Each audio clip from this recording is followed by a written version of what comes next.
I will talk about when justice becomes selective.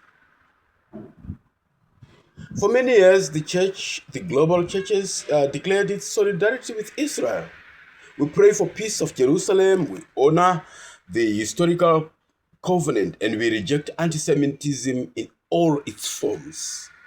But somewhere along the way, many believers began to confuse standing with Israel and with justifying every action taken by the Israeli state. This cannot be the heart of God. The God of Israel, I believe, is also the God of the Palestinians. The God who delivered Israel is also the creator of the child in Gaza. The God who hears Israel's prayers also hears the cry of the mother running from the bombs. Now, if the church can weep for Israeli families, but remain silent when Palestinian families are buried under rubble, then our compassion is selectively applied. Our justice is not biblical, it's political.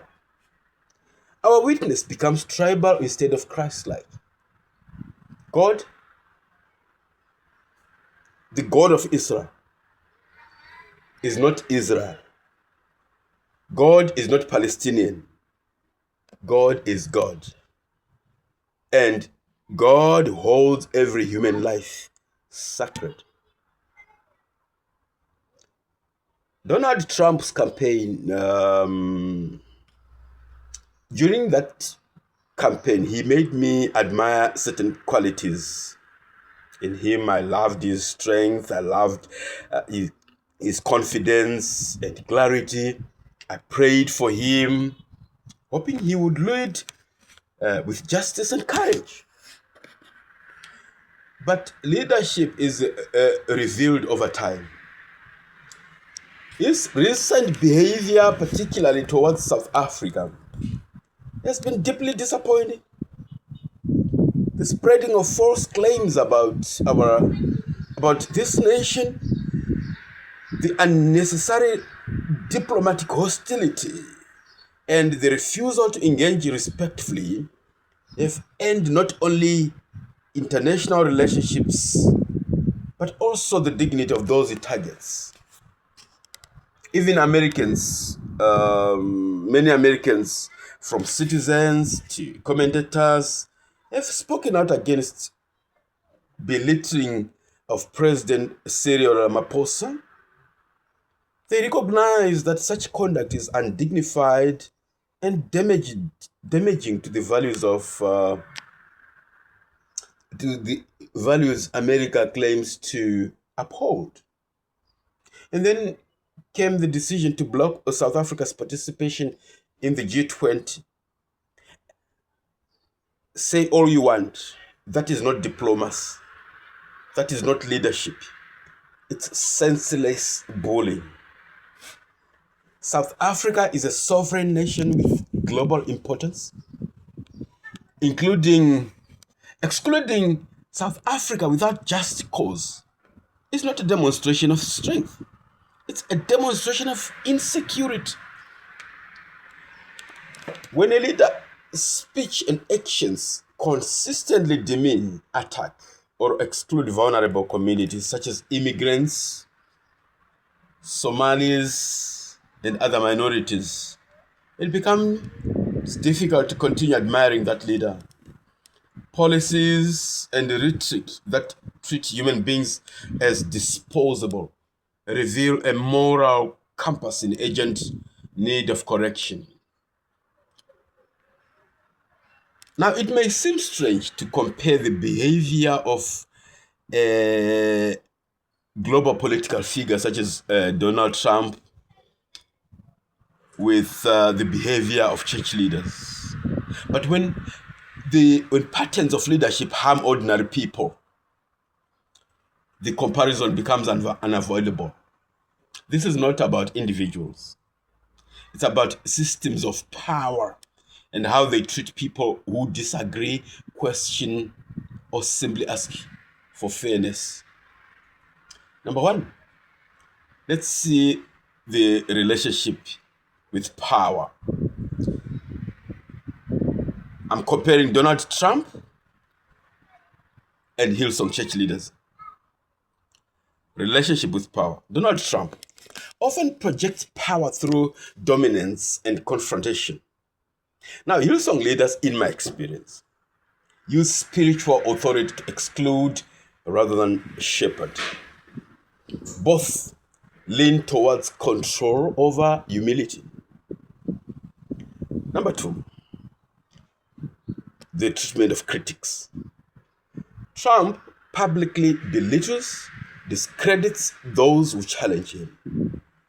Hillsong leaders, when confronted with issues like racism or unfair treatment, allegedly responded by isolating, intimidating, or discrediting the person raising concerns. The pattern is the same. Attack the critic instead of addressing the criticism. 3. Commitment to transparency. Trump often shapes narratives in ways that suit political goals rather than truth. And Hillsong leaders, when confronted with internal issues, often respond with silence or image management rather than transparency. Both choose reputation over honesty. 4. Treatment of vulnerable people. Now, Trump has used the harsh, extraordinary language about immigrants and certain African communities. My first time to hear a president saying such things about Somali people. Says they are garbage. Now, Hillsong leaders, instead of protecting vulnerable congregants harmed by racism or harassment, have sometimes ignored or sidelined them. Both systems send the same message. The vulnerable can be sacrificed to protect power. Number 5, accountability. Trump rarely admits a fault.